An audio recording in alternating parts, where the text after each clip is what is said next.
My position is that the black woman's disrespect and rebellion against the leadership and the authority of the black man is a direct cause of the breakdown in our black family structure. Now, of course, there are many black people who consider those fighting words because as black women, we have never been subject to the kind of examination that our men have been subject to since we have been here. We have been somewhat protected and shielded from any kind of critiquing about our personal behavior, whereas our men have always been up for examination. The book is not an attack on black women. I have never said that all black women do everything that I list in my book. None of us have lived long enough to do everything that I list in the book, but most of us do some of the things that I've listed in my book. And I do say that it is not because of generalizations that we are all victimized by some of the negative patterns of behavior in the book, but the book just represents our collective contribution. This is some of everything that we have done, or that we do daily, that contributes to the breakup of our relationship, the destruction of our man, and the failure of our children to be able to function. They did not tell us that all of that, being my own person and I'm independent, would lead to separation, loneliness, celibacy, and lesbianism. They didn't tell us that if you give up the man, you're going to take one of these things and it's worse and it will destroy your nation. They didn't give us that information. They made us think that it was some kind of glorified position to brag about the fact that I got my own job, my own credit card, my own car, so I don't need no man. I don't even know how we got that mixed up. Ain't none of that got nothing to do with being with no man.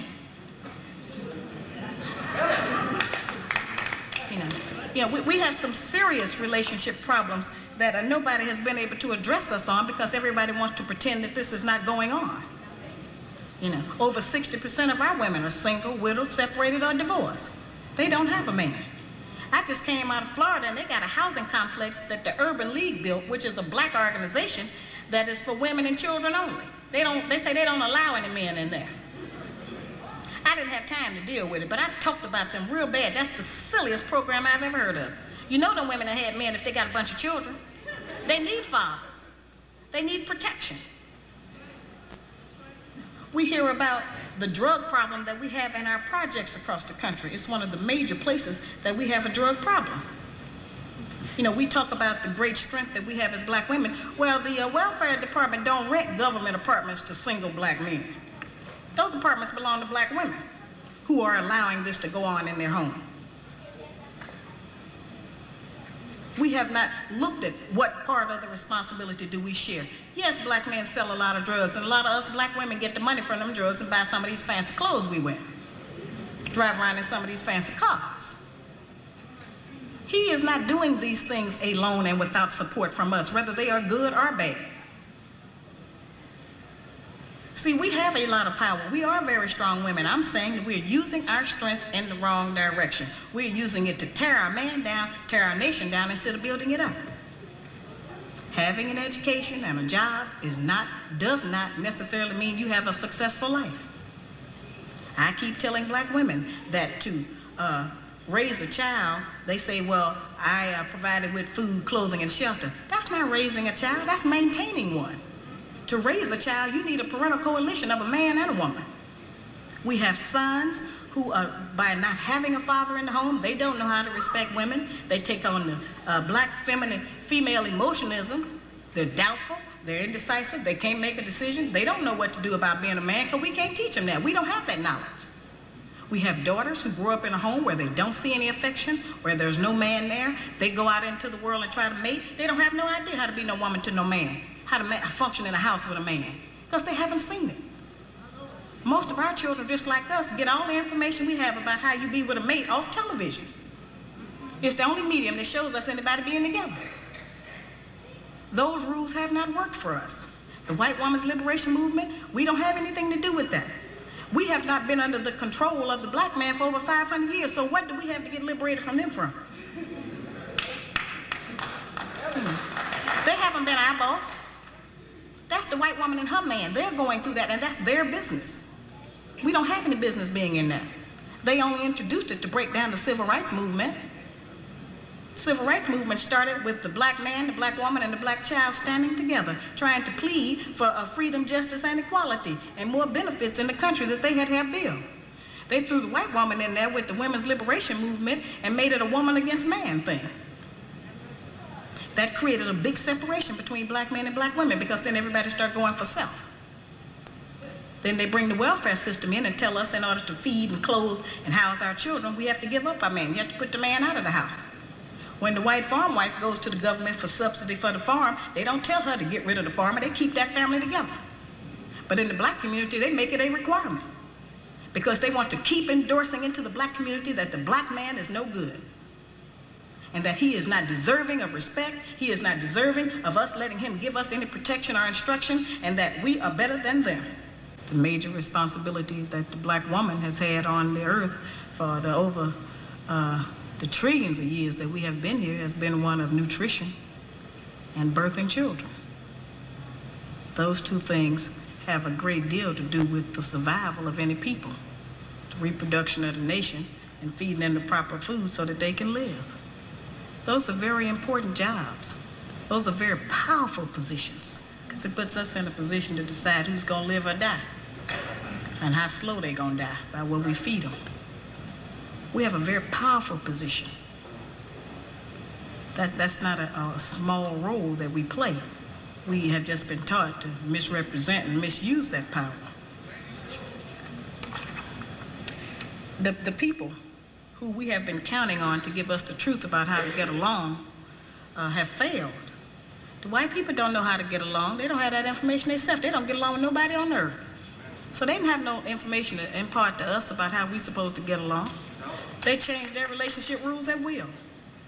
We have, tons of black children around this country that I hear from who have grown up traumatized by the fact that they were referred to as the outside child. When we were having children like that, they called it illegitimate children, until the white woman started having them, and now it's single parenting. See, they changed the rules according to what they're doing. So I've called on our people to change them depending on what we want to do, what our needs are.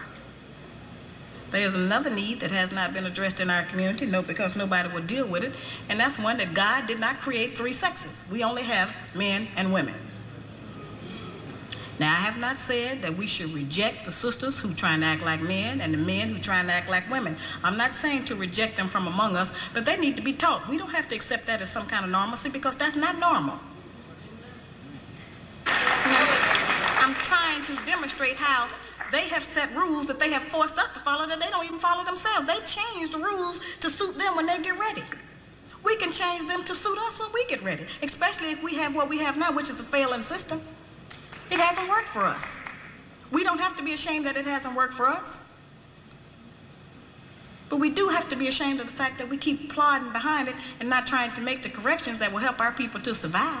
He wants to keep us in this condition. He wants to keep us separated from our man, because he knows that the only door, the only route he has to destroy our black man is through the black woman.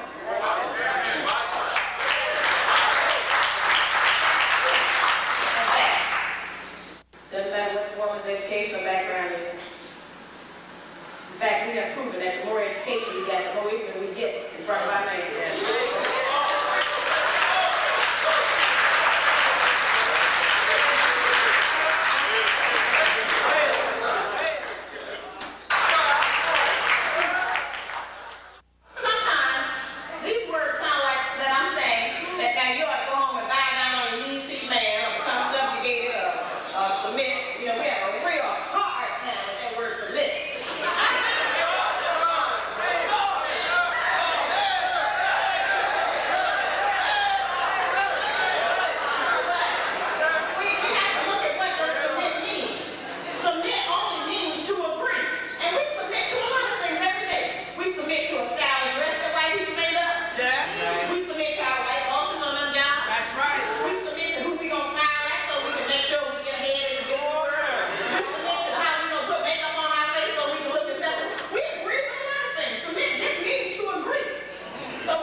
represent the missing link as black women.